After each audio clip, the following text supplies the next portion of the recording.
बिस्मिल्लाहिर्रहमानिर्रहीम। अस्सलाम वालेकुम। हनी किचन में वेलकम करती हूँ। क्या हाल है आप सब लोग? अल्लाह ताला से उम्मीद करती हूँ आप सब खैरियत से होंगे। तो जी आज मैं आप लोगों के लिए आज ये फ्रूट आप लोगों को नज़र आ रहे हैं, तो आज मैं आप लोगों को एक होम रेमेडी आप लोगों के साथ शेयर करने जा रही हूँ, जो जूस की मतलब फॉर्म में है, जूस जैसे बनाएंगे हम उसको। तो आजकल ये जो डेंगू बुखार चल रहा है और दूसरे जो बुखार चल रहे हैं, जो हमें अंदर से इंतहाई दर्जे का कमज़ोर कर रहे हैं, साथ में हमारे प्लेटलेट्स गिर जाते हैं, बिल्कुल जो है ना क्या कहते हैं, बहुत ज़्यादा हमें खून की कमी वगैरह हो जाती है। तो आज मैं उसके लिए जो ये शेक बना रही हूँ, तो बहुत ही ज़बरदस्त है ये है और बहुत फ़ायदेमंद है ये। इस बुखार में ये मैंने अपने घर में आजमाया, मेरे बेटे को बुखार चढ़ा बहुत शदीद, तो ये समझें ये एक तरह से डेंगू वायरस का बहुत ज़बरदस्त सा इलाज है घरेलू। तो उसके लिए ये आपको सेब चाहिए होंगे। जब वैसे तो नॉर्मली सब ये कहते हैं कि हमें सेब का जूस बनाना आता है, लेकिन मैं जिस तरीके से बना रही हूँ आप लोग इस तरह ज़रूर ट्राई करिएगा, क्योंकि ये मैंने आजमाया है घर में। तो इसी तरह मैं आप लोगों को रेसिपी दे रही हूँ, इसी वजह से कि किसी का फ़ायदा हो जाए, कोई देखे तो किसी का फ़ायदा हो जाए, तो आप लोग इसको ज़रूर ट्राई करिएगा। वैसे भी ये दूसरी आम कमज़ोरियाँ दूर करने के भी बहुत काम आता है। तो इसके लिए हमें सेब चाहिए होंगे। सेब का सीज़न है आजकल बड़ा ज़बरदस्त किस्म का।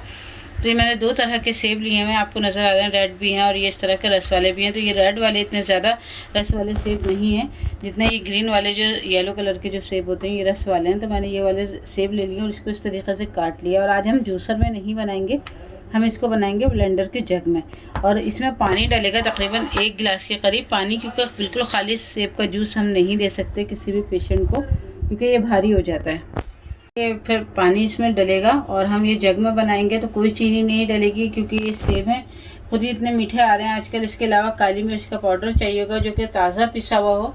1 नींबू का रस है, मतलब इसमें से आधा नींबू डालेंगे हम। अगर आपको 2 से 3 गिलास बनाने हैं तो आप पूरा नींबू डाल लें, अगर 1 गिलास बनाना है तो आप 1 नींबू डालेंगे। ये मैंने 2 सेब ले लिए, इसको इस तरीके से छोटे छोटे टुकड़ों में काट लिया है। मैंने थोड़ा सा पहले काट लिया था, हमारी लाइट चली गई थी, थोड़ा कलर आप लोग को इस तरह लग रहा होगा, तो मैंने फ्रिज में रख दिया था। तो मैं अब बनाने जा रही हूँ, आप लोग ज़रूर देखिएगा और ट्राई करिएगा इसको।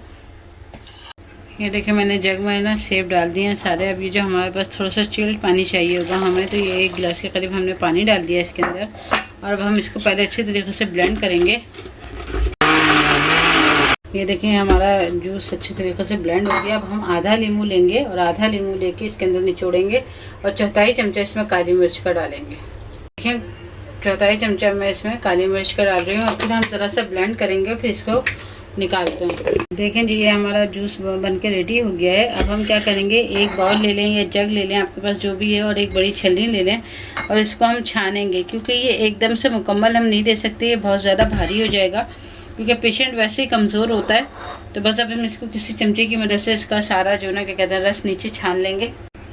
चलिए देखें मैंने जूस को छान लिया था और जूस इस तरीके से लिक्विड फॉर्म में आ गया पूरा। जो उसका जो सेब का एक वो होता है, मतलब जो निकलता है ना पेस्ट टाइप का, इसमें तो वो नहीं है, ये बिल्कुल लाइट बल्ब बना है जो ना क्या कहते हैं। और मैंने स्टोव डाल दी है, तो ये बहुत ज़्यादा मुफीद है इस चीज़ के लिए, मेरा अपना आजमाया हुआ है। तो आप लोग भी ज़रूर इसको ट्राई करिएगा। अल्लाह ना करे किसी के घर में अगर कोई पेशेंट है या कोई किसी को बहुत ज़्यादा कमज़ोरी है, खून की कमी है, प्लेटलेट्स का मसला है, तो ये जो ना जूस बहुत ज़्यादा फ़ायदेमंद है उसके लिए। तो आप लोग इसको ज़रूर ट्राई करिएगा। मुझे उम्मीद है कि ये रेसिपी आप लोगों को पसंद आएगी इंशाल्लाह।